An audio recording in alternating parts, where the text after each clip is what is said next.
Now at 5, a bizarre twist in the case of a missing mother from an out-of-state man who's now under arrest. He says he's a witch. Scientists on the scene of a smelly South Florida mystery tonight, what they believe caused a massive fish kill. Casting a ballot amid the pandemic, what's being done to keep voters safe on primary day? Plus, Fins on 4, the Miami Dolphins one step closer to kicking off the season against the Patriots. Thank you for joining us. I'm Carly Barnett in for Lauren Pastrana. And I'm Elliot Rodriguez. CBS 4 News at 5 starts right now. This is CBS 4 News at 5. First at 5, a self-proclaimed witch is now charged with kidnapping in the case of a 26-year-old mother who's been missing since July. Investigators charged 38-year-old Shannon Ryan with lying to federal authorities over the weekend, then today charged him with kidnapping Leila Cabot's 2-year-old son. The little boy was found wandering alone in Miramar, but one question still remains: where is his mother? CBS 4's Joan Murray joins us with the latest on this case.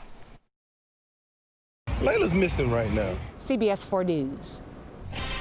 Now at 5, we are tracking the tropics, where we are watching not one, but 2 areas of concern in the Atlantic. Let's get right out to our chief meteorologist, Craig Setzer, with more on the disturbances. Craig. Yeah, just last week we were talking about Kyle and Josephine. Look at that forecast coming up. Craig, thank you. Now to campaign 2020. Tomorrow is the Florida primary, so if you haven't voted early or mailed in your ballot, you have tomorrow to make your vote count. We spoke with the supervisor of elections in both Miami-Dade and Broward to learn more about the precautions they're taking to protect voters in the middle of the coronavirus pandemic. South Florida voters can head to the polls Tuesday to cast their ballot in the primary election.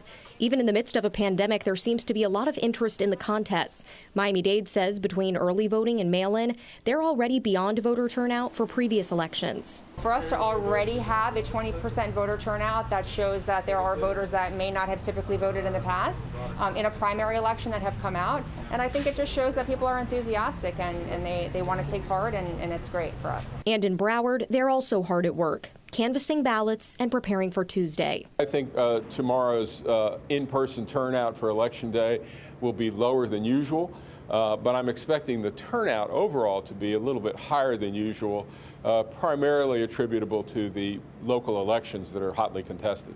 Of course, in this pandemic, safety is a top priority for poll workers and voters. Our poll workers have been provided with face masks, face shields, gloves. They're going to be wiping down all of the common touch points throughout the day.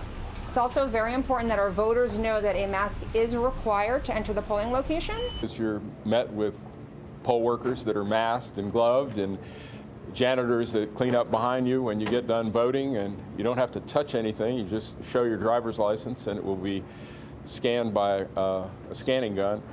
So a completely different experience. But if you choose to fill out a vote by mail ballot instead, there's still time to bring that in. In Miami-Dade Tuesday, you can do that in person from 8 in the morning until 5 p.m. at the Elections Department or Stephen P. Clark Center. There are also secure drop boxes at those locations open until 7 p.m., as well as the North and South Dade regional libraries. In Broward County, there are 2 drop boxes accepting ballots until 7 p.m. They're at the Voting Equipment Center at the Lauderhill Mall and the Broward County Administration Building. Polls will be open from 7 a.m. to 7 p.m. tomorrow. Voters must go to their assigned voting location. Plus, you have to bring a valid and current identification that contains a photo and signature. And remember, if you're in line by 7 p.m., you will be allowed to vote. So to find your polling place based on your county, we have a link to that on our website, cbsmiami.com/campaign2020. And staying with some campaign news, when the Democratic National Convention kicks off tonight, it's going to be one like we have never seen before, mostly all virtual as the coronavirus pandemic continues to spread rapidly across the country. The party, of course, expected to officially nominate Joe Biden for president and California Senator Kamala Harris as vice president. CBS 4's Natalie Brand joins us live from Washington with the details. It's going to be interesting tonight, Natalie. Now to the latest in the coronavirus pandemic. A longtime Broward Sheriff's deputy has died after contracting COVID-19.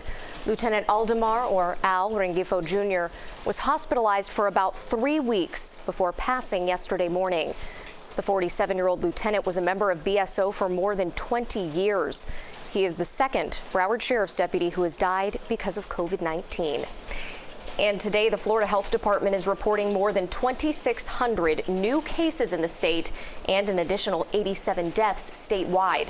Low numbers were reported in Miami-Dade, Broward, and Monroe counties, but local leaders warn that now is not the time to let up on social distancing and other actions aimed at lowering the number of coronavirus cases. And there's much more ahead at 5 o'clock. Sea life dying at alarming rates in Biscayne Bay. Tonight, scientists are trying to unlock this mystery, what they've uncovered next. When kids go back to school, how will parents get them to wear their masks all day? What experts suggest just ahead. Now at 5, fish kill concerns. Local leaders taking additional steps to try to prevent even more devastation in Biscayne Bay.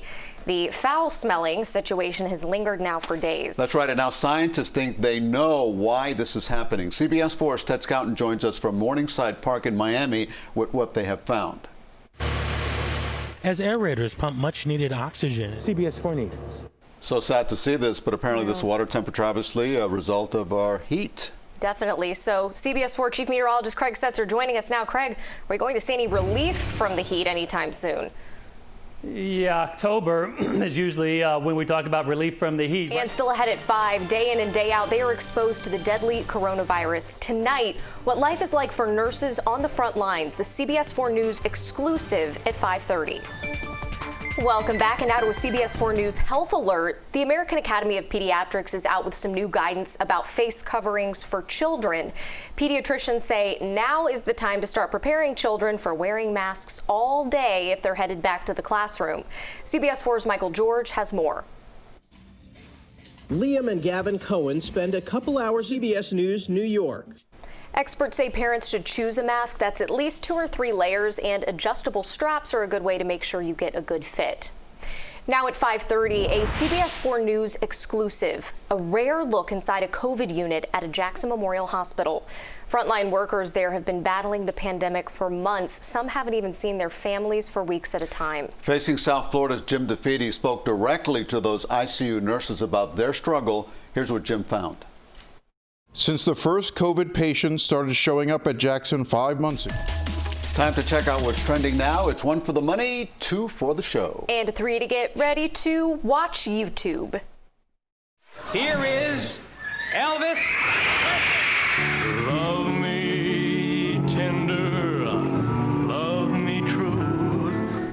For the first time ever, high-quality, full-length clips of Elvis Presley's historic performances on The Ed Sullivan Show can be seen on YouTube. The show's official YouTube channel is rolling them out over these next 3 months as a special tribute to the King. They will start streaming this week. One thing's for sure, the Democratic National Convention will be entertaining. Musical performances have just been announced for the 4-night event, which kicks off tonight. Performers taking the stage virtually include Billie Eilish, John Legend, and Jennifer Hudson. You can catch CBS coverage of the convention starting tonight at 10. Pop star Katy Perry is giving fans a little sneak peek at the nursery for her daughter. As part of her weekly Smile Sunday live stream, she surprised fans with a look at the pink-themed room. The singer also gave fans a look at the baby clothes hanging from the wall. That includes an Orlando Bloom onesie. Very cute. She called her daughter Kicker Perry and joked that it's soon going to be time to have her evicted. Well, if she's kicking that much, I think so. Right. That's right. Hopefully maybe she has some singing talent too, and along with some athletic talent. With those genes. Yeah, there are always great videos and stories to see online. Check out more of what's trending on Twitter, Instagram, Facebook, and cbsmiami.com/webextra. Deadline extended. The president gives TikTok a break, but is time still running out on the embattled app? You love pizza, right? I love pizza. Everybody loves pizza. Even bad pizza is good pizza. That's what I say. Agree. Celebrity chef Donatella Arpaia, owner of 2 popular Provo pizza bars in New York, and a regular on the Food Network, is now calling South Florida home. This mother of 2-year-old twins teamed up with CBS 4's Lisa Petrillo on Zoom to share an easy-to-make, I like the sound of that, yet very impressive summer recipe. Hey everybody, I've got a special treat today. CBS 4 News. And this whole time I thought she was going to make pizza. I would take either one. That's an appetizer to the pizza. That looks great. On a summer day, hot summer day, a little rosé or white wine. What do you think? Champagne. Very refreshing. Love it. I think we could pull it off. We'll give it a try.